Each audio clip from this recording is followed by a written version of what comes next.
Bonsoir mesdames et messieurs, bienvenue dans ce journal. Le 4e sommet Union européenne-Afrique s'est achevé aujourd'hui à Bruxelles. L'Afrique et l'Union européenne s'engagent à promouvoir le capital humain grâce à l'éducation et à la formation. Ils mettront en place de nouvelles aides à l'investissement et décident de trouver des moyens de stimuler la croissance. Les deux partenaires envisagent également de renforcer leur collaboration en faveur de la paix et de la sécurité, conditions indispensables pour la prospérité et la croissance. Envoyés spéciaux, Ibrahima Traoré, Ibrahima Koulibaly. Après 2 jours d'intenses discussions sur la sécurité, l'investissement, l'emploi et la formation des jeunes, l'immigration, le financement des PME ou encore l'accélération des politiques d'intégration régionale, les dirigeants européens et africains décident de passer aux actions concrètes sur le terrain. Sur les 20 milliards d'euros alloués par l'Europe à l'Afrique dans le cadre du 11e Fonds européen de développement sur la période 2014-2020, une partie importante devrait être consacrée à ces questions cruciales pour l'émergence du continent. L'Europe entend aussi soutenir l'Union africaine dans la constitution d'une force africaine en attente, ainsi que la capacité africaine de réponse immédiate aux crises. 750 millions d'euros sont accordés en ce sens par Bruxelles. Nous avons une stratégie globale, nous avons des stratégies régionales. Par exemple, pour le Sahel, nous avons là pas uniquement une stratégie militaire, mais aussi une stratégie qui couvre tous les domaines de la vie en société, l'éducation, l'économie bien sûr, l'aide au développement aux plus démunis et autres. Donc là, on peut beaucoup dire de notre partenariat, sauf une chose, qu'elle ne soit pas concrète, qu'on ne soit pas concrète. Et donc là, ces sommets-ci donnent une impulsion en plus à cette coopération extrêmement étroite. Les chefs d'État et de gouvernement accordent une attention particulière au Mali qui sort d'une crise politique et sécuritaire.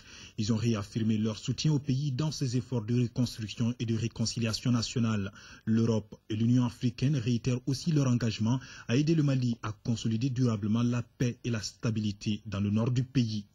Le problème du Mali, ce n'est pas seulement le problème du Mali, c'est le problème de toute la région du Sahel et au-delà même du Sahel. Mais nous devons noter aussi qu'il y a une superposition des difficultés au niveau de cette zone du Sahel. D'abord, au nord du Mali, nous avons les bandes armées dont vous avez parlé, qui ont des revendications parfois farfelues et extrêmes même. Et il y a la présence du terrorisme dans cette région, qui sont des gens totalement étrangers au Mali et qui sont présents depuis des décennies. Le gouvernement malien actuel, qui a été élu de manière démocratique et transparente, est à l'œuvre actuellement.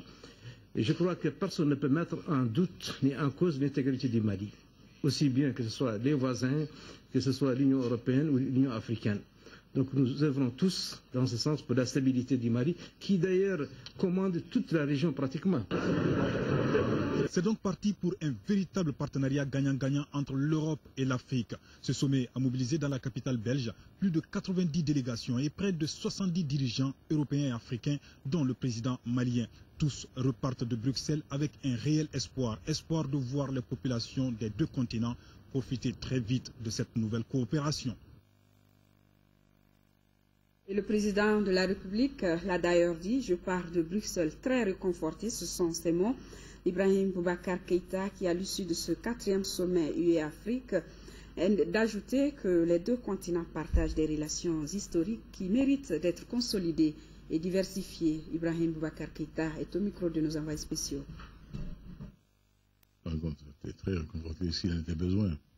Vous savez, notre commerce avec l'Europe est une vieille affaire. J'ai rappelé que nous fûmes de cette partie avec l'Europe depuis les EAEMA, États africains et malgaches associés. Et en ce temps-là, c'était Bouloua Saint-Lazare pour les vieux bruxellois. Et c'était un Malien qui dirigeait les affaires des EAEMA, M. Selou Djimsila. Par la suite, nous étions encore là. En 1975, quand ce furent les accords de Georgetown, qui ont fondé les ACP, qui ont créé les ACP, là également, c'était un Malien, M. Tchébouli Konaté, qui a présidé au premier pas des ACP. Et aujourd'hui, nous sommes heureux, sous l'empire de la Convention de Cotonou, d'être encore associés à l'Europe pour le bien et pour le bonheur de nos peuples. Et sortant du sommet de Yamoussoukro, où nous avons beaucoup parlé de nos relations avec l'Europe, notamment par rapport aux accords de partenariat économique, où nous avons fait de grands pas, et il faut avouer que là-dessus, l'Europe a fait des concessions qui nous sont favorables, et tous les points ont été vus et revus et négociés en tenant compte de nos soucis légitimes, de nos inquiétudes, surtout pour nous, pays de l'Interland, qui avions des soucis pour nos recettes fiscales. Tout cela nous met à l'aise et nous pensons que la petite inquiétude de nos familles du Nigeria va vite trouver solution et que nous irons vers un accord final au plus grand bonheur de nos peuples.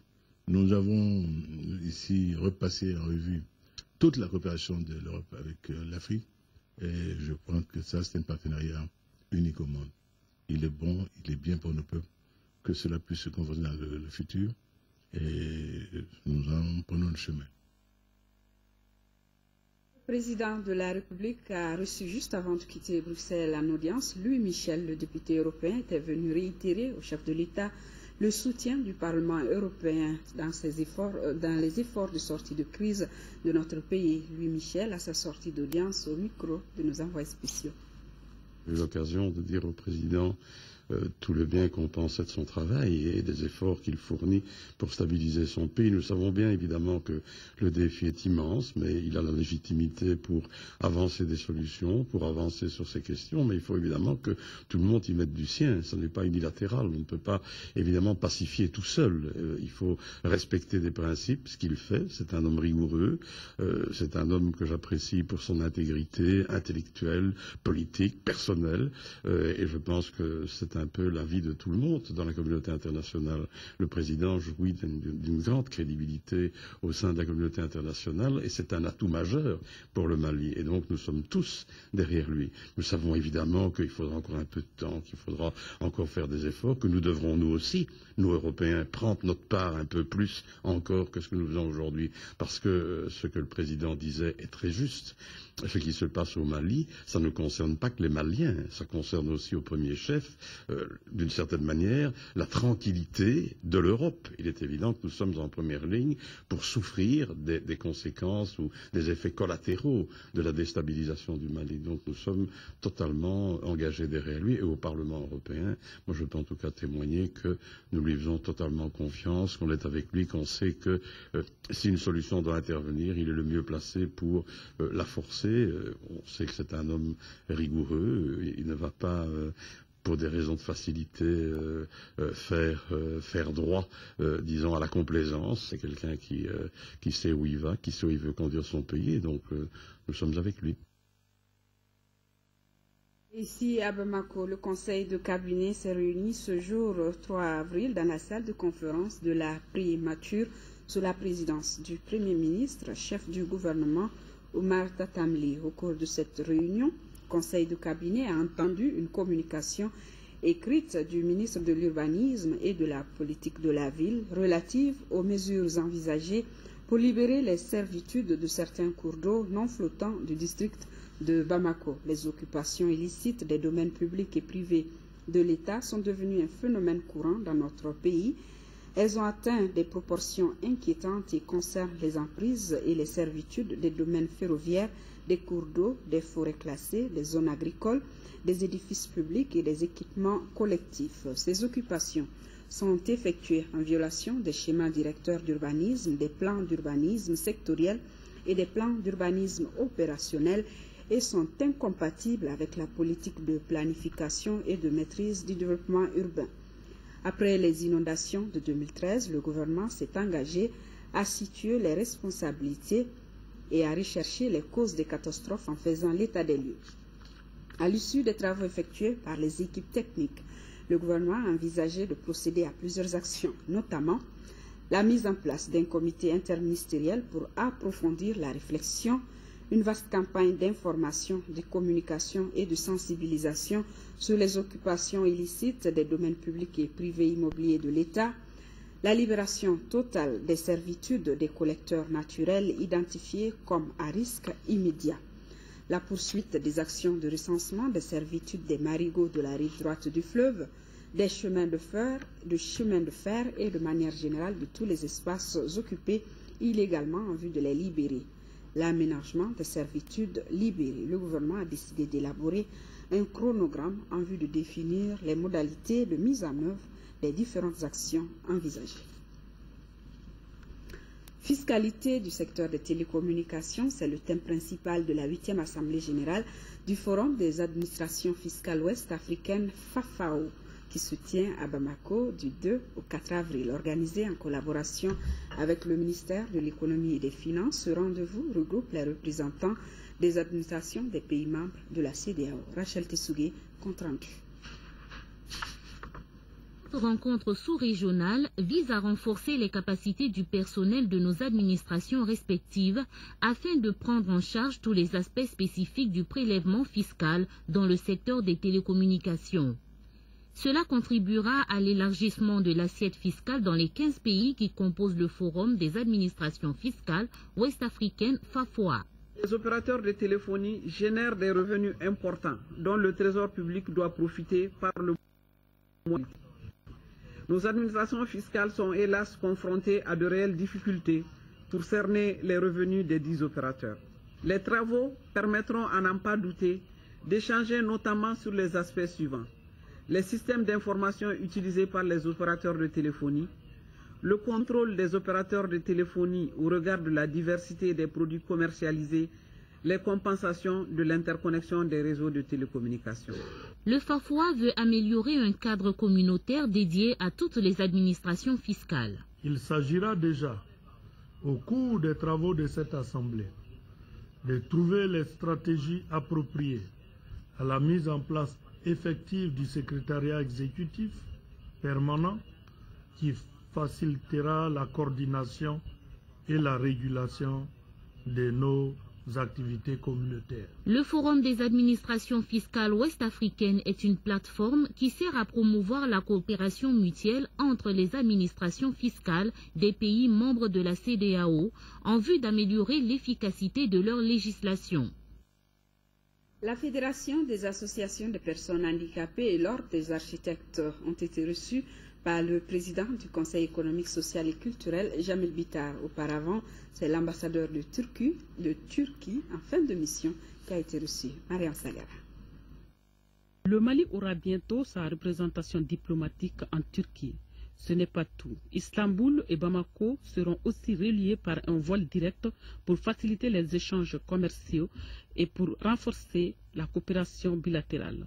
C'est ce que déclare l'ambassadeur turc Kemal Keyzizi en fin de mission. J'ai servi 4 ans dans ce merveilleux pays. Nous avons une bonne nouvelle pour le Mali. La compagnie aérienne lancera en juin 3 vols par semaine entre Istanbul et Bamako. Une bonne nouvelle aussi pour les relations de deux pays. C'est l'ouverture d'une ambassade du Mali en Turquie. J'espère que ça sera bientôt. 2 associations ont bouclé la matinée chargée du président du Conseil économique, social et culturel, Jamil Bitar. Ensemble, ils ont échangé sur leur participation au développement socio-économique de notre pays. C'est une institution qui s'occupe de social. L'Ordre des architectes aussi a un caractère social. Ce partenariat entre le Conseil économique et l'Ordre des architectes pourra être très bénéfique pour les populations, surtout au vu des derniers événements qui sont passés, des marchés qui brûlent, des constructions qui s'écroulent. Donc les architectes ont des apports à faire. Faire connaître l'architecture auprès de nos populations serait une très grande chose et les architectes joueront pleinement leur rôle auprès du Conseil économique et social. Il se trouve que nous ne sommes plus représentés à cette structure très importante qui, toutes sont faites, le baromètre social et économique du pays. Donc vraiment, nous sommes venus le rencontrer et pour lui parler de cela, puisque nous sommes une minorité importante, nous sommes 2 millions et quelques dans la société malienne. Donc à cela, il se doit qu'on fasse une politique assez adéquate pour l'insertion de cette couche-là. La Fédération des associations des personnes handicapées qui réclame son retour au sein du Conseil pour aider le pays à sortir de cette difficulté économique. Même son de cloche chez l'Ordre des architectes du Mali. Et se communiquer sur la situation de l'épidémie de fièvre hémorragique à virus d'Ebola En République de Guinée, dans le cadre de la surveillance de l'épidémie de fièvre hémorragique à virus d'Ebola déclarée en Guinée, le gouvernement du Mali informe la population qu'à la date d'aujourd'hui, aucun cas de fièvre hémorragique à virus d'Ebola n'a été enregistré au Mali. Toutefois, les équipes socio-sanitaires déployées sur le terrain ont permis de déceler 3 cas suspects. Sur les 3 cas suspects, des prélèvements biologiques ont été effectués. Les échantillons prélevés ont été envoyés pour analyse au laboratoire de référence du CDC d'Atlanta aux États-Unis. En attendant les résultats de ces analyses, les sujets ont été placés dans une unité d'isolement où ils reçoivent des soins appropriés. À l'heure actuelle, leur état de santé s'améliore.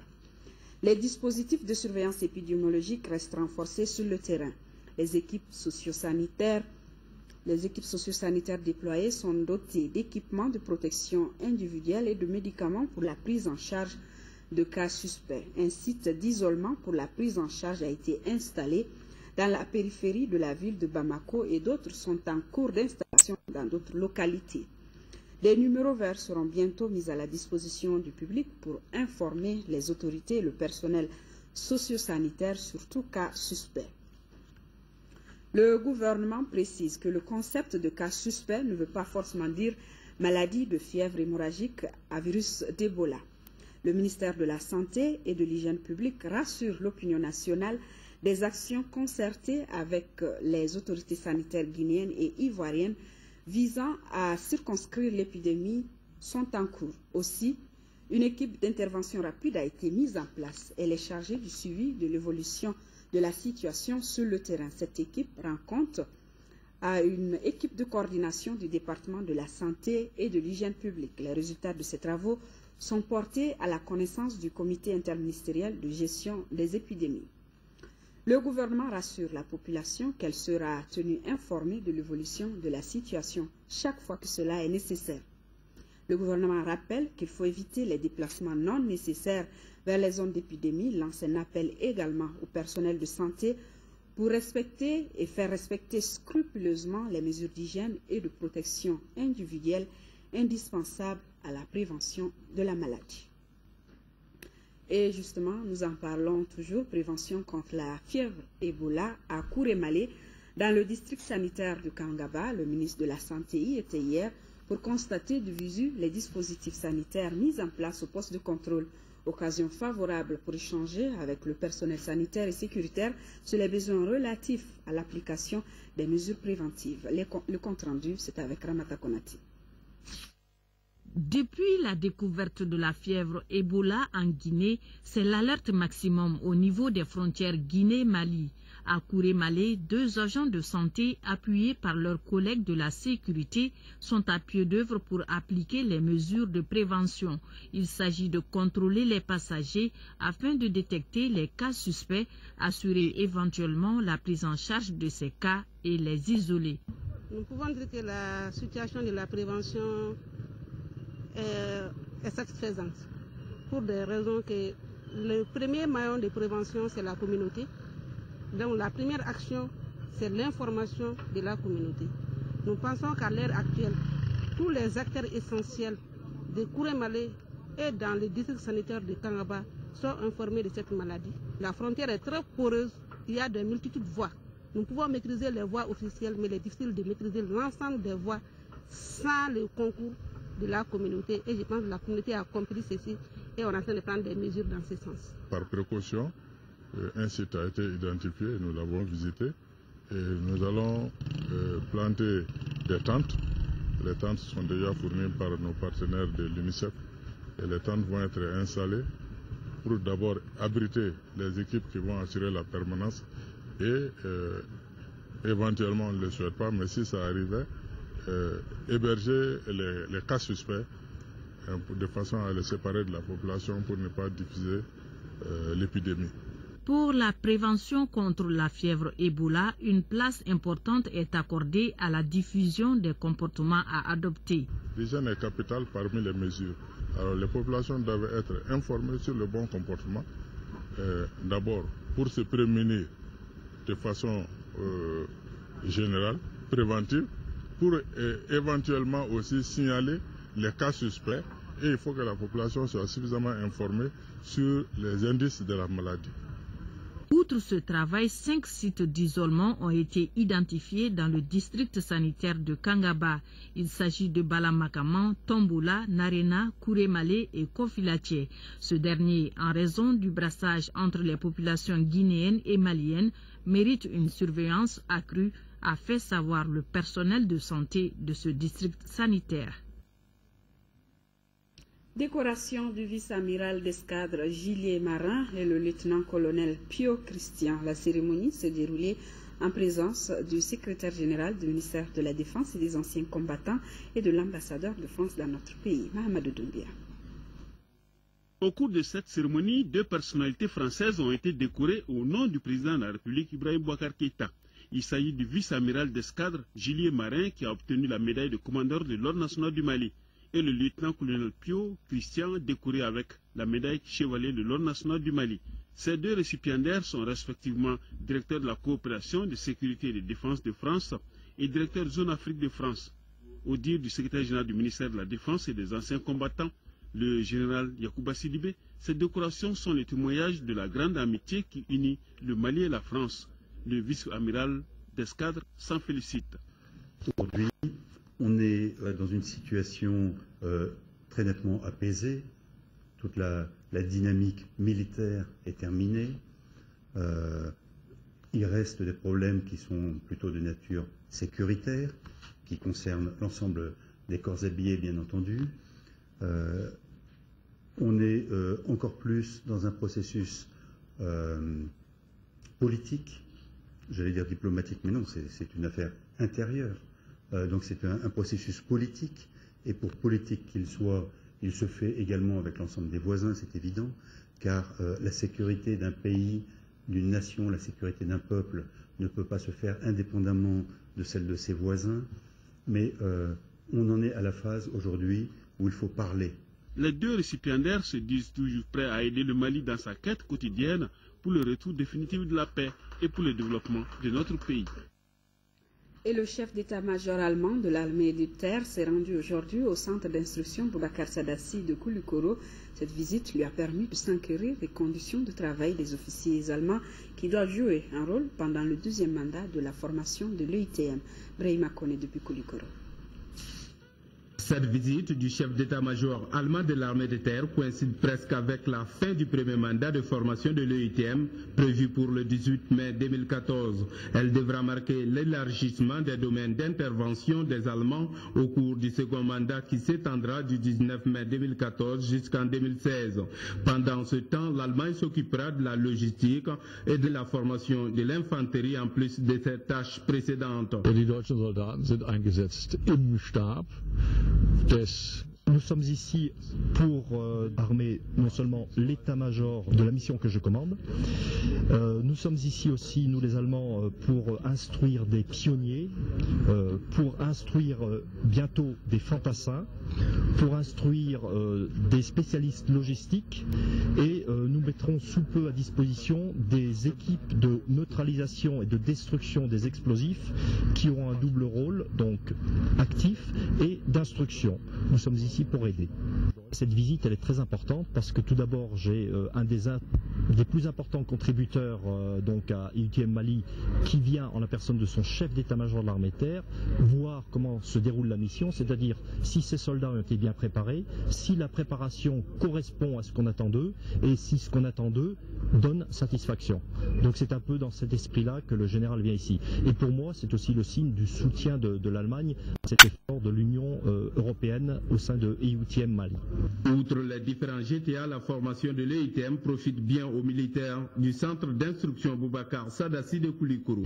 Ça veut dire que le dénominateur commun est compris par tous, l'instauration ou la restauration de la paix. Les instructeurs allemands proviendront de la brigade franco-allemande basée à Strasbourg, dont est issu le nouveau commandant de l'EITM, le général Mark Rutkevich.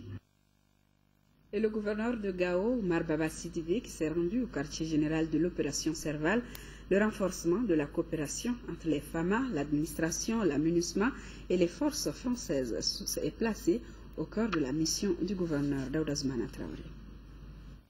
C'est à pas de charge que le gouverneur Oumar Baba Sidibé a effectué cette visite à la plateforme de l'opération Serval.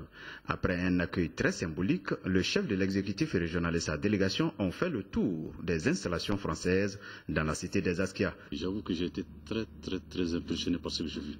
La force Serval est une force de soutien vraiment qui impressionne. Parce qu'avec tout ce qu'ils font, c'est sur le plan militaire, et même j'ai eu la chance de visiter un hôpital de campagne qui aide beaucoup une partie des populations et même nos forces chaque fois qu'il y a des besoins. Et j'ai été très impressionné par ce que j'ai vu et surtout, pas seulement impressionné, mais rassuré. Le gouverneur Sidibé n'a pas manqué de dire que les résultats enregistrés dans la sécurisation du Mali sont une synergie d'action des forces de l'amunissement, de l'opération Serval et des forces armées maliennes. Selon lui, toutes les occasions sont bonnes pour leur rendre hommage. Quant au représentant du commandant en chef de l'opération Serval, il s'est dit très honoré par cette visite. Le but de cette visite, c'était de présenter au gouverneur qui vient d'arriver ce qu'est aujourd'hui la force Serval à Gao. Et plutôt que de parler dans une pièce avec des chiffres, je l'ai invité à venir ici sur notre plateforme à côté de l'aéroport pour lui montrer comment on vit, comment on travaille au quotidien, le quotidien des soldats français ici à Gao. Après cette visite, le gouverneur Oumar Baba Sidibé, qui venait pour la première fois à l'opération Serval, se souviendra longtemps de l'engagement de la France dans la lutte contre le terrorisme au Mali. La Fédération pour la paix vient d'offrir un important lot de matériel à l'Association pour le développement et les activités des populations du Mali, une aide destinée au renforcement sanitaire, éducatif et environnemental des populations vulnérables. Fatoumata Kone. 1,250 milliard de francs CFA, c'est la valeur du don que la Fédération pour la paix, UPF, vient de faire à l'endroit de l'ADAP Mali. Cette aide est composée de chaussures, de livres, de couvertures, de semences et de matériel sanitaire. Un geste qui va certainement appuyer les actions de l'Association pour le développement et les activités de population du Mali, ADAP Mali. Vous savez, les informations qui nous reviennent donc des différentes nations, nous avons compris véritablement qu'il y a beaucoup de nations et beaucoup de populations qui ont besoin d'aide. Donc nous voulons utiliser notre organisation à travers le monde pour réellement apporter de l'aide aux personnes dans le besoin. L'association place cette action dans le cadre de la paix et de la réconciliation. Aujourd'hui, vous nous prouvez encore votre générosité et votre attachement à notre pays en nous offrant ce don d'une valeur moralement et financièrement inestimable. Ce soutien qui constitue la preuve de votre engagement pour la cause de la paix et restera longtemps gravé dans la mémoire des bénéficiaires de ce don.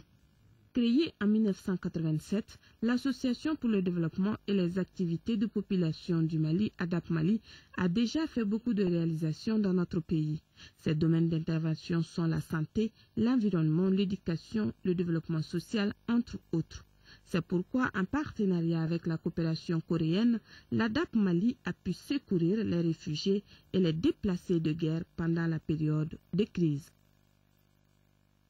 Suite de la visite du médiateur de la République en France, Baba Akib Aïdara s'est successivement rendu à l'UNESCO et chez son homologue français. Au cours des deux entretiens, le médiateur de la République a exprimé les besoins de son institution en termes d'appui technique, juridique et logistique. Makanfin Konate. La rencontre entre le défenseur des droits, autrefois médiateur de la République française, et le professeur Baba Akib Aïdara a porté sur la restauration de l'état de droit au Mali, le retour des services du médiateur sur l'ensemble du territoire, la question des droits de l'enfant, la restauration des archives de la médiature et l'élaboration des manuels de procédure. Une très bonne impression, très encourageante. J'ai rencontré un accueil ouvert, compréhensif et très engagé à aider le Mali à sortir de la situation que nous connaissons. Et nous attendons la suite parce que nous allons nous retrouver sur le terrain avec nos amis français qui ont décidé de nous accompagner dans ce que nous faisons maintenant. Et pareillement, comme disait M. le médiateur, le défenseur des droits aujourd'hui et le médiateur de la République hier ont toujours été aux côtés du médiateur de la République du Mali. Et là, cette réunion de travail a été a fait l'objet d'examens de points concrets, de demandes concrètes de la part de la médiature au Mali, sur lesquels nous allons regarder comment les accompagner, et toujours avec cette volonté de continuer cette collaboration et cette coopération, tant d'un point de vue d'expertise juridique que de matériel. Les demandes ont été concrètes et du coup ça nous permet de pouvoir répondre concrètement à ces demandes